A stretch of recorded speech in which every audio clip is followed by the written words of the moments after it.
Do you ever feel like you need to hyper focus on work or business, that next project, that next thing that must get done and must get done right away? Well, what if the answer to actually improving on that was spending more downtime, more time with your family, more time playing, more time exercising, more time allowing your brain to be free to come up with solutions? Today, I'm going to share multiple stories on how letting go of hyper focus can actually give you healthy focus and allow you to achieve what it is you're really trying to do. So I want to start by sharing a story. This was actually just recently. I had some content that I needed to write and get produced into some emails, and I needed to get the emails built out in the software and get all that put together for a launch that was happening.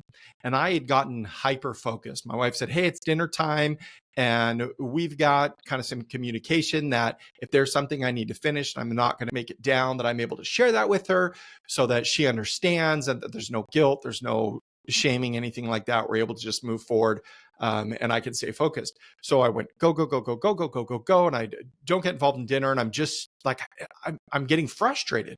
I can't do this thing. And basically what I was doing is I was having to make multiple workflows, very lengthy, extensive workflows. And I was like, man, this is so time consuming. I'm going to have to do this every single time. There's got to be a better way, but I couldn't think of it.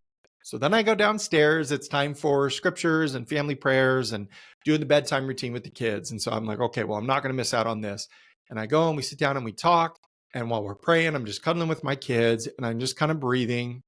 And then after that, my kids are asking me, "Hey, how's it going?" My oldest daughter, she says, "How's it going, Dad?" And I said, "Oh, it's okay. I'm working on some emails." And she goes, "Well, how are the emails going? Is it working out?" And I started to talk to her about it. And I was like, well, I'm getting kind of frustrated. I've got to figure out a better way because it's really time consuming. And then my light bulb goes off as I'm sitting there looking into her eyes and she's nodding her head and she's genuinely interested in me. I had this little light bulb go off. I realized that 90% of that workflow could stay the same, which meant I only needed to duplicate 10% of it for different audiences. And it was this huge breakthrough. And I realized exactly how to do it and how much time it would save. And it happened in minutes instead of where I'd spent hours focusing on it. So sometimes we think the solution is working harder. We think the solution is more time. We think the solution is staying away from the things that bring us joy until we can get done the thing that must be done, that needs to be done. But the truth is that the solutions are often better found in play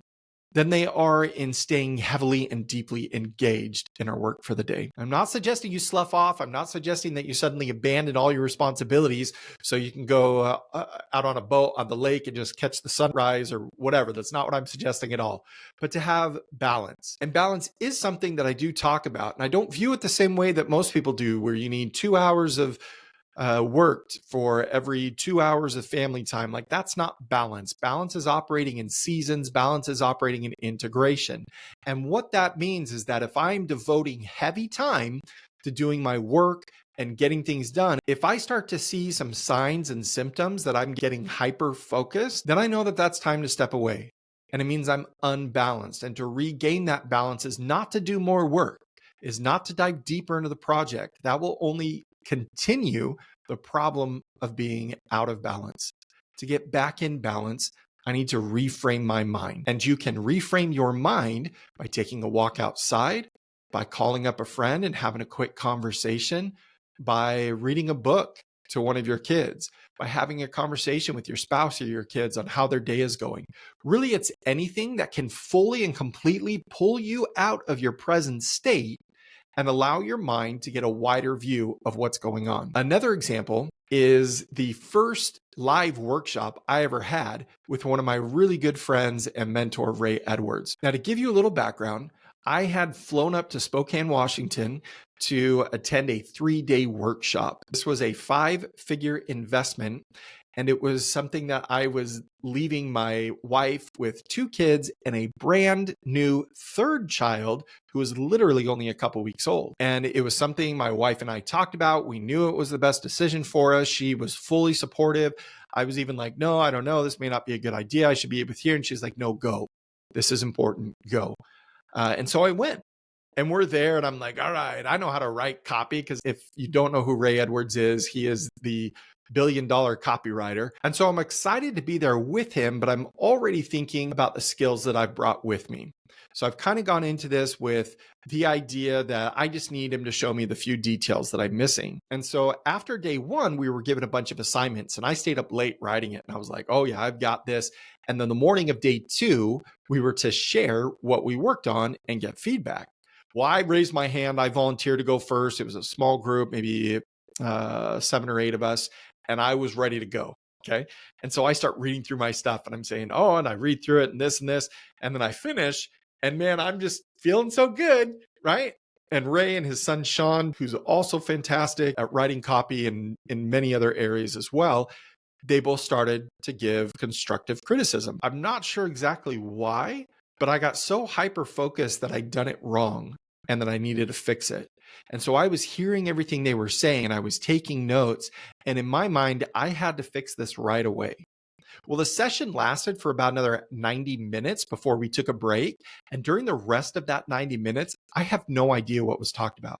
Everybody else shared their content and received feedback, and I didn't benefit from any of that other feedback because I got so hyper focused that I needed to fix this. Because I was up here, I was making this sacrifice, I was away from my family, I was doing this thing, and I had to get it right because I needed this next step in my business to go properly. So I didn't get anything, so hyper focused.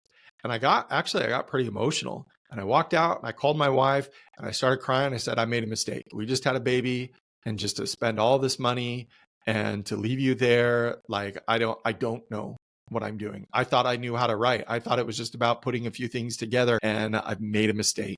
And my wife talked to me. We said a prayer over the phone. She said, no, you'll figure this out. She gave me some good counsel. I said, okay. And then I got off the phone. And my first thought was, I need to get back in there. But I'd been crying, and I didn't want to go with like wet cheeks and, red eyes. I didn't want anyone to know that I'd gotten emotional. And so I decided to walk around the hotel. Now, the hotel we're in is the historic Davenport in downtown Spokane. And if you ever get a chance, highly recommend it. But we're walking around this hotel, and they have a variety of displays from celebrities and famous people that have stayed there over the last century plus. And I started looking at the displays, and I started reading what they said. I started thinking about these individuals, and I wasn't thinking anything about the copy. I wasn't thinking anything about what I needed to fix. I wasn't thinking anything about leaping into this next step of my business. I was just focused on these other interesting elements. And I walked around and I looked at the architecture, and I just kind of explored, and I lost myself I was going to say I lost myself in the hotel. I didn't get lost. Don't worry. I knew where I was, but I got lost in the history of the hotel. I was able to step back, see the bigger picture, remember why I was there, and be able to see things as stepping stones rather than stumbling blocks. And the next session started, and I went back in, and it was a totally different experience for me. And that was a 15-minute break. It wasn't like I abandoned everything for the entire day. I didn't leave the workshop and say, I'll sign up for the next one. That was during a 15-minute break. And all because I took the time to step out of my hyper-focus, gotta fix this, get it all done now, just dive in deeper, work harder, give it everything. And I let that go to be able to do something I enjoy, which was think about history, was to learn about people. And I was able to reframe my mindset. It was able to refocus my attention to where I was really able to learn, and I started seeing the solutions. So here's a phrase you can think about to help you when you start hyper-focusing. Step away, take time to play. If you find yourself hyper-focused, if you find yourself struggling to get solutions, then remember that phrase and allow it to help you to get the refresh that you need. Now, sometimes we're in the zone. Sometimes it's not about hyper-focus. Sometimes we're just in flow and everything's going good. But that's not what I'm speaking about. And I have a hunch you know exactly what I am speaking about, those moments where everything feels stuck. And when you get in those moments, step away, take time to play. Now, this is one reason why focusing on your family will improve success in every area of your life. You really can, by focusing on your family, get those engagement, that connection, those relationships that will then free your mind to do better at work, will free your mind to know how to have healthier relationships, So there's so much opportunity and power that comes by prioritizing your family. But you need to keep one more thing in mind. In order for this to work, your time to play, your time with your family, your time to let go needs to be genuine. You can't go sit with your family and be like, all right, I'm reading a book, I'm playing cards, whatever, I'm here. So business ideas, get free, let's go. Like, that's not really letting go. The idea is to fully engage in something different, something that brings you peace and joy, something that creates opportunity. And so when you're with your family, when you take that time to step out, to go for a walk with your spouse, to read a book to your kids, to have a conversation, whatever that happens to fully be present, fully engage in what's going on. And that genuine adaptation to the new thing you're doing will free your mind to find solutions in what you were working on before. So ask yourself, when you free your mind by focusing on your family, what does that make possible for your business? What does that make possible for your health? What does that make possible for relationships? And ultimately, when you take the time to focus and engage with your family, what does that make possible for your family today? And what does that make possible for all of your tomorrows? There is so much value in stepping back and focusing on your family. They really are the priority. And you need to do it now while there's still time, because you never know when time runs out. So remember, step away, take time to play. Find the solutions that are right there in front of you by shifting your focus to fully engage with your family, and then go back to work. And it doesn't have to be an extended time.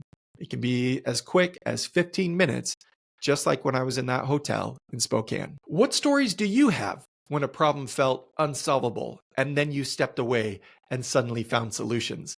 Share that in the comments. Till next time, keep moving forward.